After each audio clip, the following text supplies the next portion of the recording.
Part 1. Get out. Tonight. That was my mother-in-law's Christmas gift to me, delivered softly, like poison poured into wine. The living room was glowing with fairy lights. Cinnamon candles. Laughter looping in the background. My husband's relatives pretended not to hear as her words landed. No one looked at me. Not even my husband. My name is Elena Wright. I was 31 years old that night, standing barefoot on a Persian rug I helped pay for, holding a plate of food I'd cooked myself, realizing, too late, that I had never actually belonged in this house. "Don't make a scene," my sister-in-law whispered, eyes flicking toward the tree. "It's Christmas." Christmas. The word tasted bitter. An hour earlier, I'd been smiling. Passing gifts. Thanking people who never learned my birthday. I thought surviving another holiday meant I was winning. I didn't realize survival was the bare minimum they allowed me. My mother-in-law leaned closer. Her voice dropped. "You embarrassed us. A woman like you doesn't fit this family image. Pack your things." I looked at my husband, Mark. He stared at his phone. Silent. Always silent when silence benefited him. Minute twist 1. This wasn't sudden. I saw it then. The glances, the rehearsed calm. They'd planned this.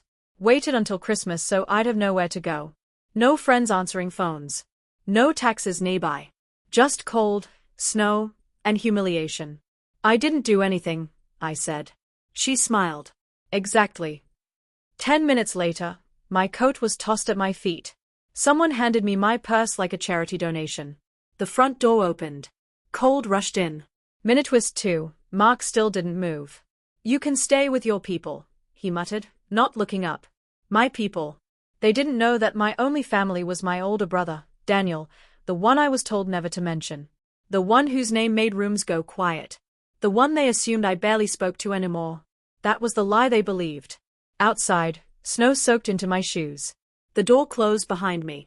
Laughter resumed inside like nothing had happened. I stood there shaking, not from the cold, but from something breaking open inside me. Not anger yet. Something sharper. Clearer. Minute twist 3. My phone buzzed. One message. From Daniel. "Merry Christmas, Ellie. You okay?"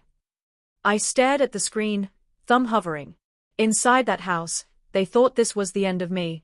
They had no idea that Christmas night, of all nights, was when my life quietly shifted direction. And somewhere across the city, my billionaire brother was already on his way. I just didn't know how loud his arrival would be. Part 2. The snow kept falling like nothing had changed. I stood on the curb for a full minute after texting Daniel back. "I got kicked out. I'm okay." A lie. A small one. One I'd been trained to tell. My fingers were numb by the time my phone rang. "Where are you?" Daniel asked. No greeting. No shock. Just calm, controlled urgency, the same voice he'd used our entire childhood whenever things went wrong.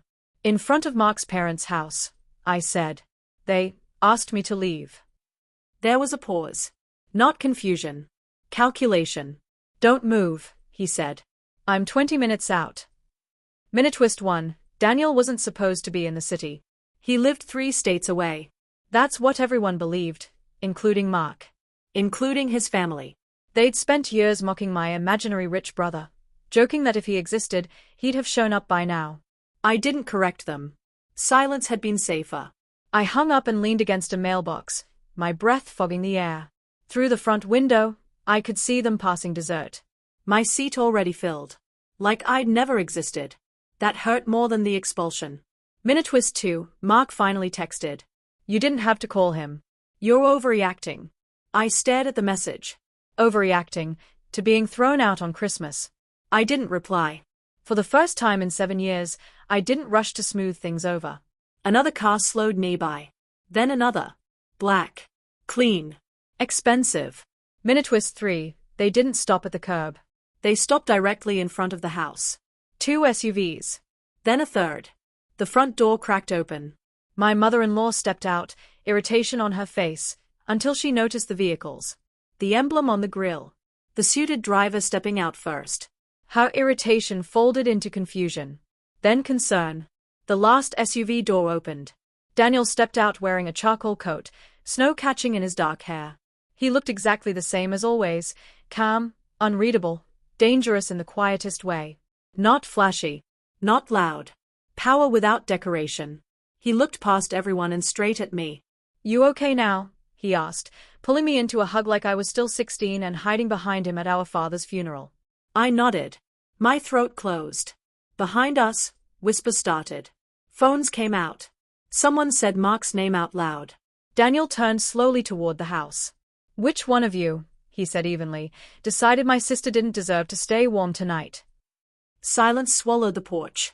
Minute twist 4. Mark finally appeared. Pale, blinking, suddenly very present. Elena, he said, forcing a smile. This is unnecessary. Daniel glanced at him once. No, he said softly. What's unnecessary is pretending you had any right to make this decision. The snow kept falling. Inside that house, something fragile was cracking. And I realized I wasn't being rescued. I was being witnessed. Part 3. They invited us inside like nothing had happened. That was the next twist. My mother-in-law smoothed her sweater, plastered on a smile so tight it barely held. Of course, come in. It's freezing. We didn't realize. Daniel didn't move. We did, I said quietly. My voice surprised me. Steady. You realized. The porch light hummed above us, casting long shadows. Mark stood between his parents now, hands flexing like he didn't know where to put them. For the first time, he looked small. Minute twist 1. Daniel declined the warmth. We're fine here, he said. This conversation doesn't need walls. The neighbors' curtains twitched. Phones were still raised. Christmas carols drifted from somewhere down the street, absurdly cheerful. My father-in-law cleared his throat. Let's not make this public. Daniel smiled, but it didn't reach his eyes. You already did. Minute twist 2. Mark tried to touch me. Elena, please, he whispered, reaching for my arm like muscle memory would fix this. I stepped back. I stood out here alone for 20 minutes, I said. You didn't even check. His mouth opened. Closed. Nothing came out. Daniel's phone buzzed. He glanced at it once, then slipped it back into his pocket. Good, he murmured. That word sent a ripple through me. Minute twist 3. This wasn't emotional anymore. It was strategic. My mother-in-law's voice sharpened. We don't know what you think you've heard, but family matters are complicated. Daniel nodded. They are. Which is why I don't interrupt people when they are making mistakes. He turned to her fully now. You threw my sister out of her marital home on Christmas. You humiliated her in front of your family. And you expected no consequences. Her face flushed. We expected discretion. I felt something shift inside me, years of swallowing words loosening all at once. You expected silence, I said. Like always. Minute twist 4. My sister-in-law spoke up. She's exaggerating, she said quickly. Mom just asked her to cool off. Daniel's gaze snapped to her. By removing her shoes and handing her a coat. Silence again. Thicker this time. Mark's phone started vibrating. He glanced down, then again, panic flickering across his face. What is it? His father hissed. Mark swallowed. The bank froze our joint account. I looked at Daniel. He didn't deny it. I told my team to protect my sister's assets, he said calmly. Starting with the ones you had access to. My heart pounded, not fear. Recognition. This wasn't about money. This was about control. And suddenly, every person on that porch understood something terrifyingly clear. Daniel wasn't here to yell. He was here to rearrange reality. And this was only the beginning. Part 4. The first scream came from inside the house. Not loud, panicked. The sound of someone realizing the ground beneath them had quietly disappeared. My mother-in-law spun toward the door, heels slipping slightly on the porch. What do you mean assets? She snapped. Mark, call the bank back. I can't, Mark said, staring at his phone. They said it's under review. Daniel tilted his head. That's interesting. Because reviews usually take days. Minute twist 1. This wasn't a review. Daniel looked at me. Ellie, did you know your name was still listed on the property deed? I blinked. Mark told me he refinanced it alone. Daniel's smile was thin. He tried. But he needed your signature. Mark's head jerked up. That's not. It is, Daniel said calmly. Which means legally, she still owns half this house. The porch went silent in a way that felt almost sacred. Minute twist 2, the power dynamic flipped. My father-in-law's voice dropped, urgent now. Let's all calm down. We can talk like adults. Daniel nodded once. We are. He turned to me. Do you want to go back inside? I looked at the front door. The lights, the warmth, the table where my seat had already been replaced. No, I said. The word came easily. I don't. Minute twist 3. Relief flooded my chest. I hadn't realized how badly I needed permission to say that. Daniel gestured to the driver, who stepped forward and opened the rear SUV door. Inside, leather seats, heat already on, a blanket folded neatly. For now, Daniel said. You're coming with me. My mother-in-law's composure finally cracked. You can't just take her. Daniel met her eyes. Watch me. Mark stepped forward suddenly. Elena, please. We can fix this. This has gone too far. I laughed. A small sound. Broken. Honest. You let them throw me out, I said. On Christmas. Minute twist 4. Mark reached for Daniel. I'm her husband, he said. You don't get to. Daniel didn't raise his voice. You stopped being her husband when you chose comfort over courage. That landed harder than shouting ever could. As I climbed into the SUV, my phone buzzed again. Unknown number. Daniel glanced at the screen over my shoulder. Ah, he murmured. That'll be your mother-in-law's attorney. He shut the door gently. The engine purred to life. Through the tinted glass, I watched them stand there, frozen, scrambling, suddenly aware that every move they'd made tonight had consequences they couldn't outrun.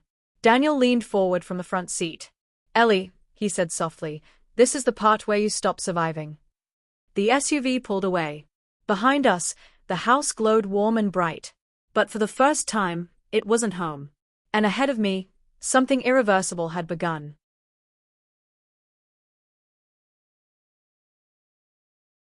Part 5. The hotel suite smelled like eucalyptus and quiet. That was the first thing I noticed when the door closed behind us. Not luxury, space. The kind that lets your shoulders drop without permission. I sat on the edge of the bed, hands shaking now that no one was watching. The adrenaline finally draining. Minute twist 1. I wasn't crying. I'd expected to. Years of swallowed humiliation should have burst out of me. Instead, there was clarity, sharp and almost peaceful. Daniel poured me water and handed it over like a ritual. Drink. I did. Talk to me, he said, sitting across from me, not crowding. Start wherever you want. So I did. I told him about the comments disguised as jokes. The way his mother controlled every holiday. How Mark never defended me, only asked me to be patient, quieter, easier. I told him about the finances, how I'd slowly lost access to everything under the excuse of simplifying. Minute twist 2. Daniel already knew pieces of it. I had someone keep an eye on things, he admitted. Not to interfere. Just to be ready. Ready for what? I asked. For this. There was no triumph in his voice. Only certainty. Minute twist 3. My phone buzzed again. Then again. Then again. Mark. His mother. His father. Numbers I didn't recognize. I turned the phone face down. I don't want to talk to them, I said. Daniel nodded. You won't. Not yet. He slid a thin folder across the table. Inside, documents. Clean. Precise. Tomorrow morning, he said, you'll meet my attorney. She specializes in quiet separations, asset protection, reputation management. The words sounded unreal, like someone else's life. What about Mark? I asked. Daniel's expression didn't change. What about him? Minute twist 4. That was the answer. He'll wake up to a different reality, Daniel continued. Limited access. Temporary restraining order if you want it. And a very clear understanding that Christmas was the last time he made decisions for you. I swallowed. And his family. Daniel stood and looked out the window at the city lights. They are already panicking. The house? It's tied up. Their accounts are under scrutiny. Their friends are asking questions. I felt a flicker of guilt, then remembered the cold porch. The laughter behind the door. The guilt vanished. Minute twist 5. My strength surprised me. I don't want to destroy them, I said. I just want peace. Daniel turned back to me, a small smile breaking through at last. That's good, he said. Because the most effective revenge isn't loud. He picked up his phone, typed one message, then locked the screen. It's final. I lay back on the bed that night, staring at the ceiling, realizing something fundamental. I wasn't being protected anymore. I was being positioned. And for the first time in years, I fell asleep without fear of the morning. Part 6. Morning didn't arrive gently. It arrived with silence. No buzzing phone. No frantic apologies waiting to be read.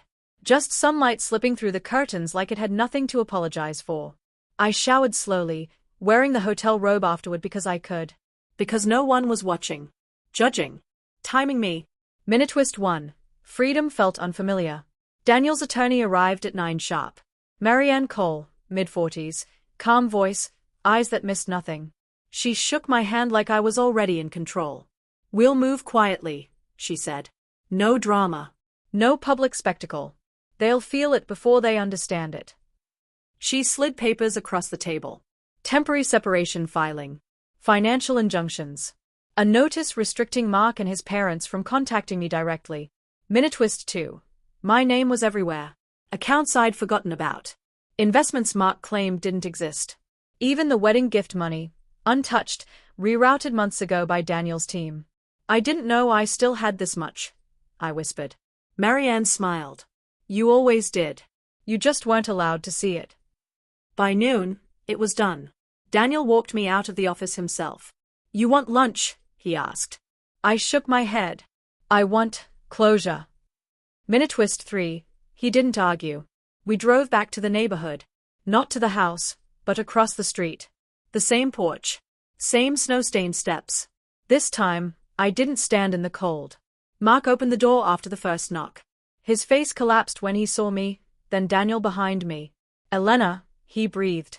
Please. We can talk. I'm not here to talk, I said.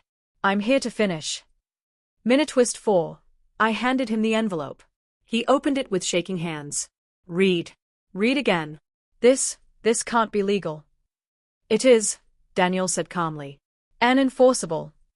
My mother-in-law appeared behind him, face pale. You're ruining us. I met her eyes. No. You did that the moment you decided I was disposable. Silence stretched.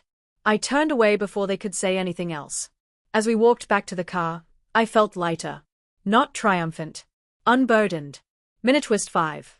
My phone buzzed once more. A message from Mark. I didn't think you'd actually leave. I deleted it without replying.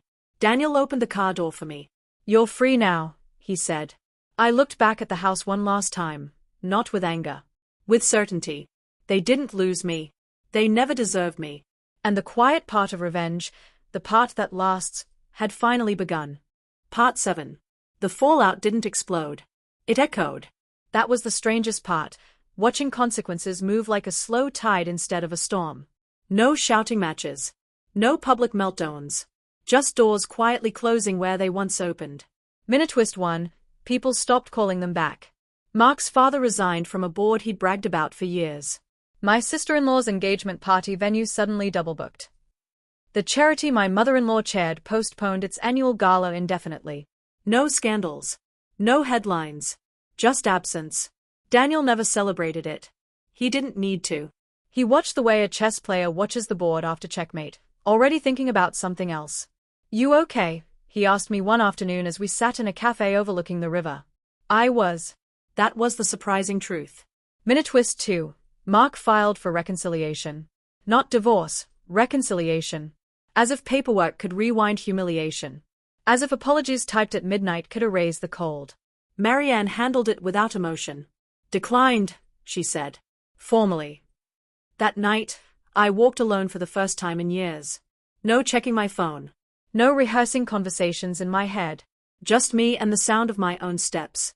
Minute twist 3. I missed myself. The woman I used to be before I learned how to shrink. A week later, Daniel invited me to dinner, not at a restaurant, but at his place. Quiet.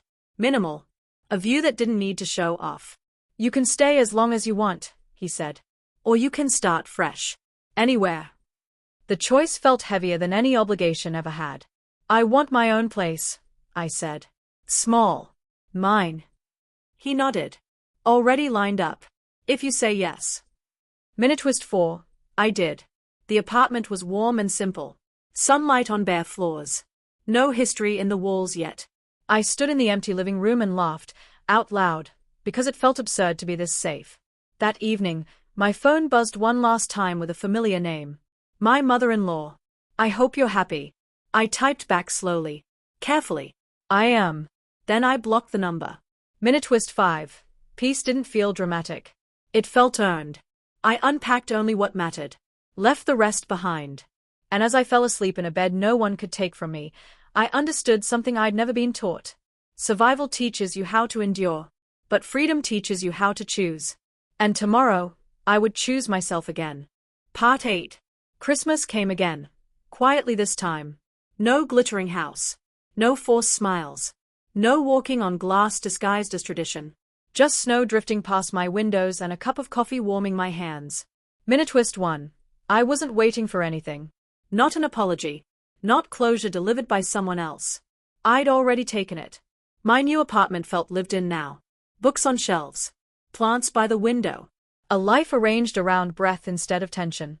I hosted dinner for a few friends, people who laughed easily, who asked questions and listened to the answers. Daniel came late, carrying nothing but a smile. You look settled, he said, scanning the room. I replied. And I meant it. Minute twist 2. Mark never showed up again.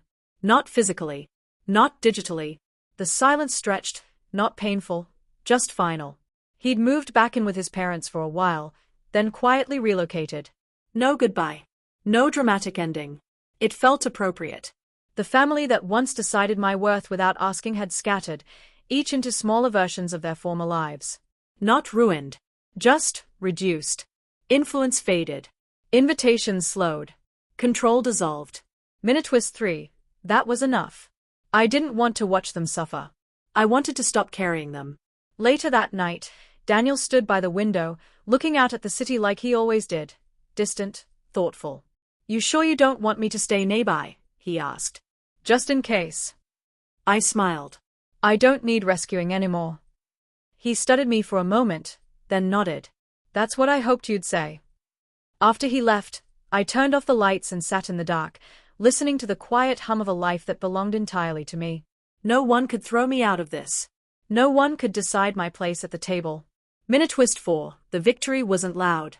It didn't announce itself. It simply existed, steady, undeniable. I thought back to that night on the porch. The cold. The laughter behind the door. The version of me who thought endurance was love. She didn't fail. She survived long enough to hand the future to me. I lifted my coffee in a small, private toast. To boundaries. To choosing myself. To never begging for warmth again. Outside, the snow kept falling. But inside, I was home. Completed.